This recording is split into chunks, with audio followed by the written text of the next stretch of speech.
Nina kila sababu ya kumshukuru Mungu kwa ajili ya mambo makubwa ambaye ametutendea. Haleluya. Nimshukuru mtumishi wa Mungu kwa namna ambavyo amekuwa akitufundisha na vingine vinatokea halisi kwenye maisha yetu na wakati mwingine tunahitaji kuvipractice. Mnamo mwaka jana nilikuwa nina safari mbili za kupeleka watu kwenye mafunzo na maombi katika nchi takatifu ya Israel. Tulifanya safari ya kwanza na tukaja kwenye safari ya pili tukiwa tuna watu kadhaa, wengine wa kifamilia.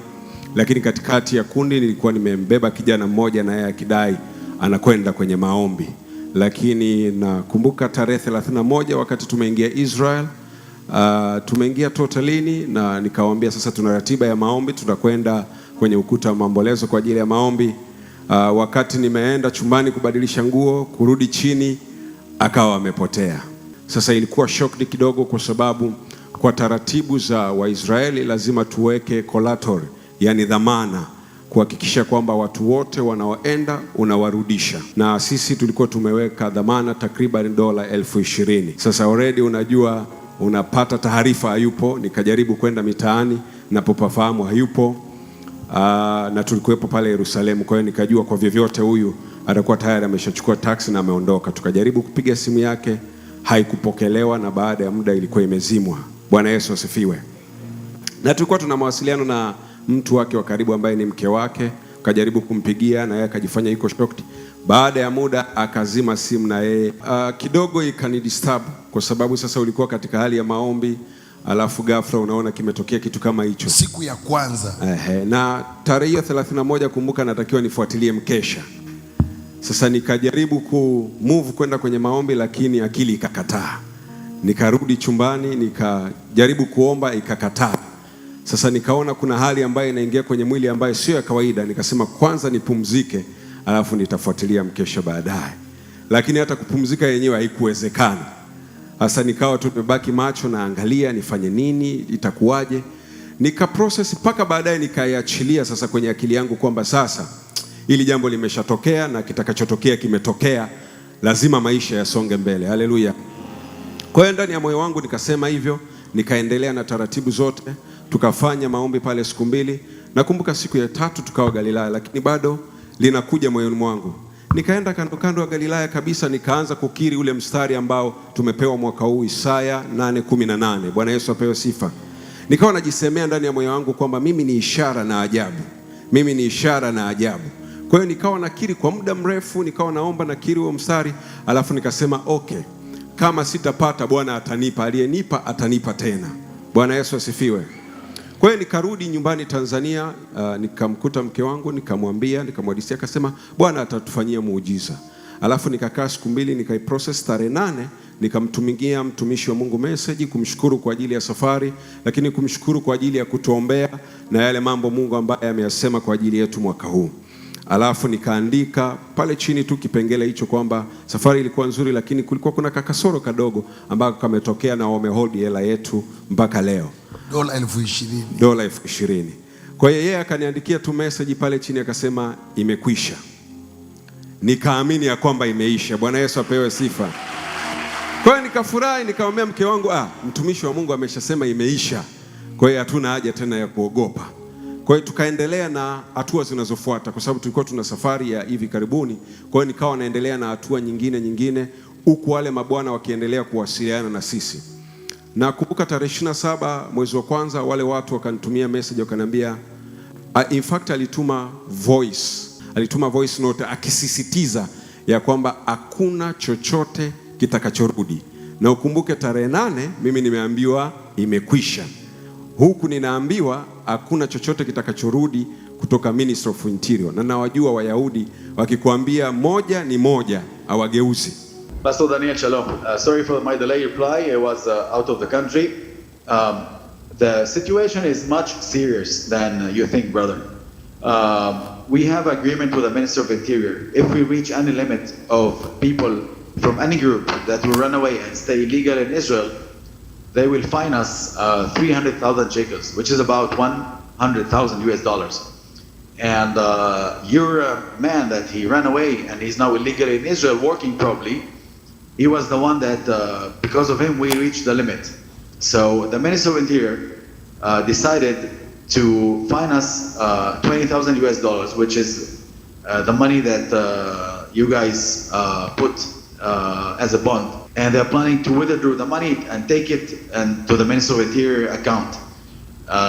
We are trying to negotiate with them, but as you know, Ministry of Interior people are not a people that you can negotiate with. A law is a law. This is part of the policy of the Ministry of Interior visa. And you can talk to the family of this guy, and try to convince him to come back to his country, to come to our offices. We will take him to the airport. We will handle him to the authorities, and they will fly him back home. This is the only thing that maybe they will agree to refund the 20,000 US dollars bond that you guys put in the account.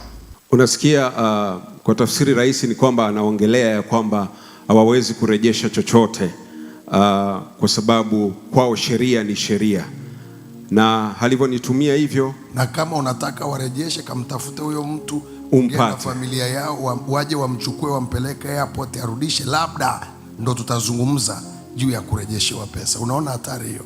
Do you see the danger? Kwa hiyo nilipopokea huo ujumbe nikakumbuka maneno yale. Nakumbuka hiyo tarehe 27 ilikuwa ni siku ya Jumanne. Kwa hiyo kulikuwa kuna ibada jioni, na nafikiri siku hiyo mabinti waliombewa, kama unakumbuka kwenye hiyo ibada. Mimi nikawa nimekaa upande wa kule, alafu naikumbuka ile message ya yule mtu, maana alinitumia saa 3 asubuhi. Kwa hiyo wakati ninaikumbuka ile message, nikawa nakumbuka ujumbe nilioambiwa kwamba imekwisha. Nikapiga magoti pale chini, sio kwamba nilikuwa naombea mabinti. Nikapiga magoti, alafu nikasema, Mungu ninakuamini na ninamwamini na mtumishi wako. Nikarudia tena mpaka mabinti wamemaliza kuombewa na wengine alishuka chini kuwaombea. Mimi nilikuwa ninakiri hilo neno tu peke yake, ya kwamba Mungu ninakuamini na ninamwamini na mtumishi wako. Kwa nini? Kwa sababu ninaamini kile alichokisema. Sasa huu upande mwingine, hata kama kuna matokeo gani, mimi nakuamini na ninamwamini na mtumishi wako. Nikarudi nyumbani, nikaendelea. Ninajua ni andiko kabisa kwenye Mambo ya Nyakati sura ya 2 mstari wa 20, mlango wa 20 mstari wa 20. Nikaendelea kukiri ndani yangu. Nikaamka asubuhi na mapema, nataka kuomba maombi mengine, ikakataa ndani yangu. Nikasema, Mungu, tena kwa sauti, na mke wangu alikuwa anasikia, Mungu ninakuamini na ninamwamini mtumishi wako. Naenda bafuni kuoga, nasema, Mungu nakuamini na ninamwamini na mtumishi wako. Bwana Yesu asifiwe. Nikakaa, nikaendelea na kazi zangu. Nikapokea ujumbe, Shalom Pastor Israel. Nikasema kuna nini tena? Kwa sababu nilikuwa naendelea na mambo yangu mengine. Kwa hiyo baada ile ya Shalom sikujibu.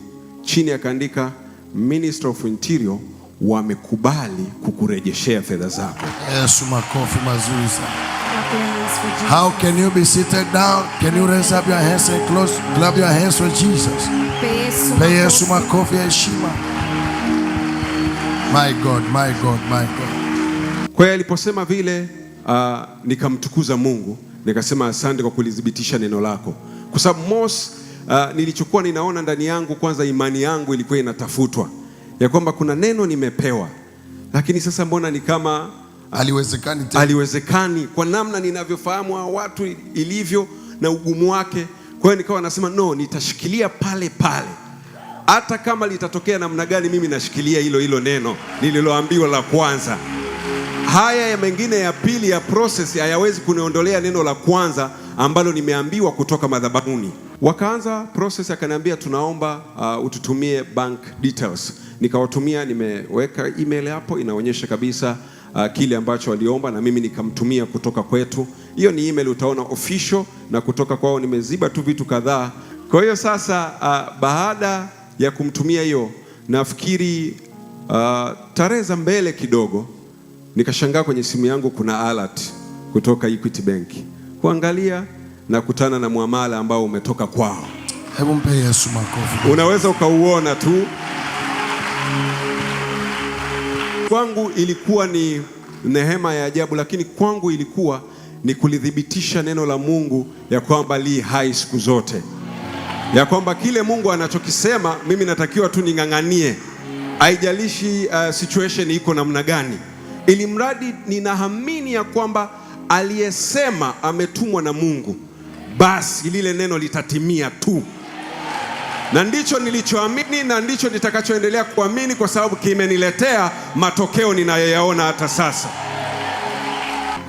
Nilijifunza sana kwenye hii situation ya kwamba kumbe kile anachosema mtumishi wa Mungu, unapokaa madhabahuni lazima kwanza umdhibitishe kuhani, ili kile atakachokuambia hata kama kitakuwa na upumbavu au kikiona wewe katika process ya kawaida ni upumbavu, uweze kukifanya. Kwa nini? Kwa sababu unajua hakika Mungu amesema naye. Bwana Yesu apewe sifa. Kwa hiyo mimi nilihakikisha nikasema nitaamini mpaka tone la mwisho. Bwana Yesu asifiwe. Kama ameweza kutenda haya, ninaamini kwamba yako makubwa ambayo atakwenda kutenda yapitayo fahamu za kibinadamu. Amen. Pe Yesu makofi mazuri. Sasa wewe unaweza ukaona ni kitu cha kawaida. Now you may think this is a normal thing. Lakini unajua moja kati ya nchi zinazoongoza kwa misimamo ni Wayahudi hao. But you know one of the countries that stand with their own stand is these Jews.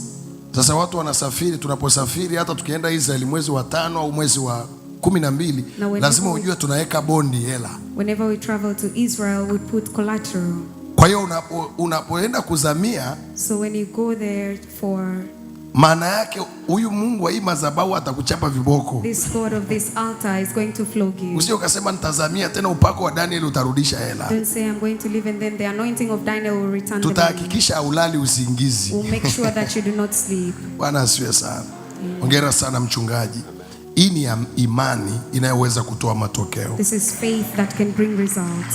Ukiona Mungu anasema hata kama unaona inashindana na akili zako, when you see God says even if it is against your own, ling'ang'anie hilo neno la Mungu, maanake ndio lina uzima wako. Hold on to that word of God because it Baba, has your life. asante kwa ajili ya mtumishi wako. Father, thank you for your minister. Endelea kumtanua na kumuongeza. Continue to expand and tunarudisha sifa na utukufu kwako. we return all the glory and praise. Adui hana nafasi juu ya kazi zake. The enemy has no chance in his katika work. jina la Yesu Kristo, In the name of Jesus Christ, ukamshangaze kwa mengine go makubwa and surprise him with greater yapitayo things akili za kibinadamu, that are more with human katika intelligence. jina la Yesu In Kristo. the name of Jesus Christ. Amen. Mpe Yesu makofi mazuri sana.